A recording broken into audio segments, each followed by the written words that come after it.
it's not just about you tonight.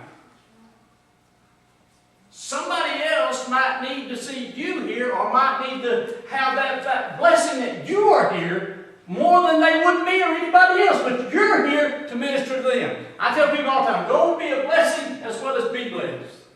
We come to a point where we've got to understand that this perverse, this thing that's going toward eternity, this thing that's hurling us toward hell, is going to continue to hurl us toward hell. Gas will not go down. There will not be peace in the Middle East. We will never get along with one another. So the church has to make some kind of stand in the midst of all this chaos and say, we will minister to one another, because it's not about me, it's about you making heaven and getting there with all you've got. They said, where is it in the Bible that that's against sin to suicide? I said, go look, it's not there. Look all day long if you want to. Suicide by that name is not mentioned anywhere. Now, it will tell you not to destroy the temple of God, which is a sin.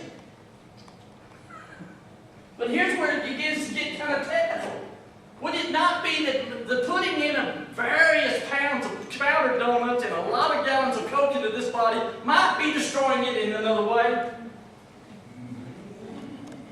Or maybe the greasy ground food that you eat every day, and you think, I'm going to quit God, and next week we're going to tithe, but this week I want my eggs and bacon. Now, if you would, that when I leave here, I go to Crossroads, and I buy me 2 or 3 packages of donuts, and I've got them just crammed. I got powder all over me, and I'm drinking Cokes like a madman, and I'm trying to wash all this stuff down. And in the midst of that, I have a car wreck, and I kill myself. Baby, I ain't going to heaven. Those things are hell. Those things that I put under the blood are still under the blood. If it can't cover one, it can't cover none of them. That's what destroys more Christians than anything else, is that we begin to lay something on them that they have to be a certain thing before God's accepted them. You've got to be a sinner saved by grace, period. Done. All this other stuff man wants to put on you, that is man's attempt to save you, and that's called religion. God's attempt to save you is called Jesus. It works better than man's. I would rather show up at the pearly gates and see St. Peter knowing that the blood covered me and not you. I'm sorry. Let me ask you something. You know, this is fun.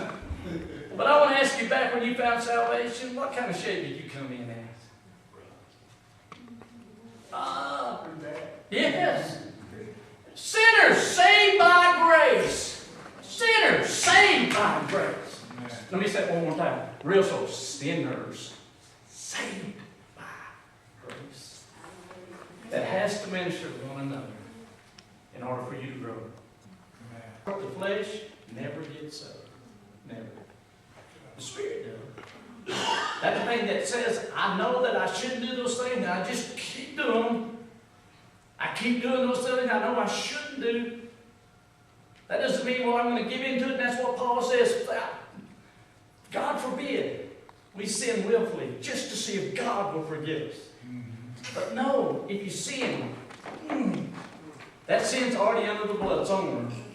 You might need to go and have some kind of talk with God every now and then. That's what I do. I don't waste no time. Oh, Lord, if I die before I wait. And what we have to find is a loving place to come to, being imperfect as we are. And going to continue to be as imperfect as we are. I don't care if you taught Sunday school class for 50 years. I don't care if you preach for 50 years. I don't care if you led people to the Lord 50 years. You're an imperfect mess, and you're a work in progress.